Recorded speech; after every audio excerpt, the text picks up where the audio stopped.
नमस्कार। आज हम एक बहुत ही गहरे आध्यात्मिक लेख को समझने की कोशिश करेंगे जो आत्म अभिमानी होने के रहस्य पर से पर्दा उठाता है। यह हमें बताता है कि हम अपनी सबसे ऊंची क्षमता तक कैसे पहुंच सकते हैं और इसका एक बहुत ही अनोखा रास्ता दिखाता है। तो चलिए इस सफर पर साथ निकलते हैं। और ये सफ़र शुरू होता है एक बहुत ही कह सकते हैं गहरे सवाल से। हमारी असली पहचान क्या है? क्या हम हमेशा दूसरों की पूजा करने वाले एक पुजारी हैं, या फिर हमारे अंदर पूज्य बनने की यानी दुनिया का मालिक बनने की क्षमता है? यही वो विरोधाभास है जो इस पूरी समझ की नींव है। तो स्क्रीन पर देखिए, ये दो अवस्थाएं हैं। एक तरफ है पुजारी जो हमेशा कुछ ना कुछ मांगता है, कुछ खोजता रहता है, और दूसरी तरफ है पूज्य जो कभी दुनिया का मालिक था। इस लेख के हिसाब से हर आत्मा इन दो अवस्थाओं के बीच एक चक्र में घूमती है। तो ये सफर शुरू होता है हमारी आज की दुनिया से, जिसे ये लेख पुजारियों की दुनिया कहता है। ये एक ऐसी हालत है जहां हर कोई कुछ ना कुछ ढूंढ रहा है और लगातार एक संघर्ष में जी रहा है। अब ये बात समझनी बहुत जरूरी है कि ये कोई हमेशा के लिए हुई गिरावट नहीं है, बल्कि ये एक साइकिल है, एक चक्र है। जो आत्माएं कभी दुनिया की मालिक थीं, वही आज पुजारी बन गई हैं। लेकिन सवाल यह है कि ऐसा होता क्यों है? तो चलिए अब उस असली वजह को समझते हैं जो इस गिरावट के पीछे है।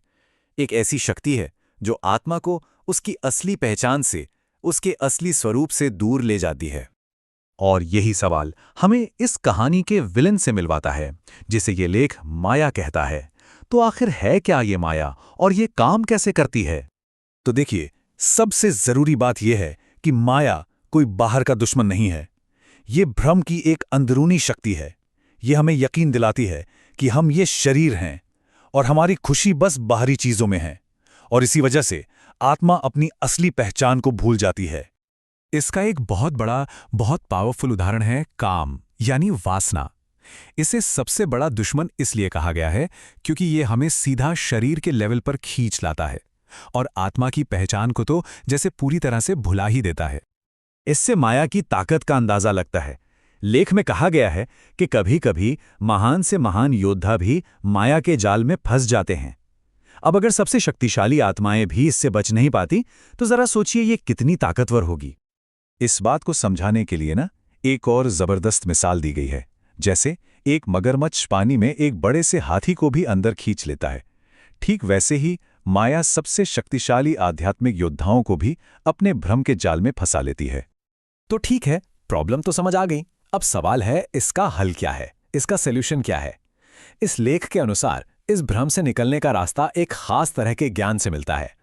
यहां पर पिता को वो अल्टीमेट गाइड बताया गया है जो आत्मा को उसकी खोई हुई शक्ति वापस पाने का रास्ता दिखाते हैं। और यही वो ज्ञान है जो हमें माया के इस भ्रम से आजाद कराता है। और जीत की चाबी है इस ज्ञान पर पक्का अटूट विश्वास। निश्चय बुद्धि विजयंती।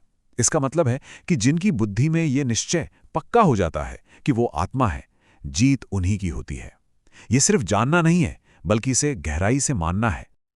अच्छा, तो ये तो हो गई ज्ञान की बात। लेकिन अब देखते हैं कि इसे प्रैक्टिस में कैसे लाया जाए। इस बदलाव के लिए एक बहुत जरूरी मेहनत की जरूरत है। यही है वो कोर प्रैक्टिस।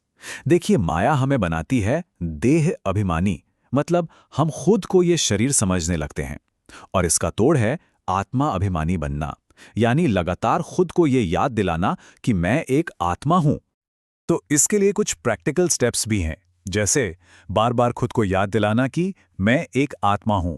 दूसरों से बात करते वक्त उनके शरीर को नहीं, बल्कि उनके अंदर के आत्मा को देखना, और ये समझना कि सुनने वाली, देखने वाली और काम करने वाली आत्मा ही है। शरीर तो सिर्फ एक इंस्ट्रूमेंट है। तो ठीक है, ये सारी मेहनत, ये सारा अभ्यास, इसका नतीजा क्या होगा? यह आध्यात्मिक सफर हमें लेकर कहां जाता है? चलिए अब इसकी फाइनल डेस्टिनेशंस को देखते हैं। जो हमारा अल्टीमेट गोल है वो है माया प्रूफ बनना, मतलब एक ऐसी स्टेज पे पहुंचना जहां दुनिया का कोई भी आकर्षण या कोई भी भ्रम आत्मा पर असर ही ना कर पाए और आत्मा फिर से अपनी मालिक बन जाए। और इस स्टेज तक पहुंचने के लिए एक बहुत पावरफुल फॉर्मूला दिया गया है।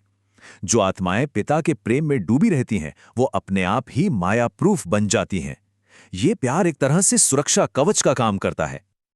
और ये जो बात है ना, इसे एक बहुत कमाल की मिसाल से समझाया गया है। जरा सोचिए, जैसे एक वाटरप्रूफ कपड़ा होता है, उस पर पानी की एक बूंद भी नहीं टिकती, फिसल जाती है। बिल्कुल वैसे ही माया प्रूफ आत्मा पर दुनिया के किसी भी नेगेटिव असर की एक बूंद भी नहीं टिकती। और ये इस सफर की सबसे ऊंची मंजिल है, कर्मातीत अवस्था। इसका मतलब क्या है? इसका मतलब है कर्मों के बंधन से ही आजाद हो जाना। इस अवस्था में आत्मा मालिक बनकर काम करती है, लेकिन उन कर्मों के अच्छे या बुरे फल से बंधती नहीं है। और हम आपको इसी गहरे सवाल के साथ छोड़कर जा रहे हैं।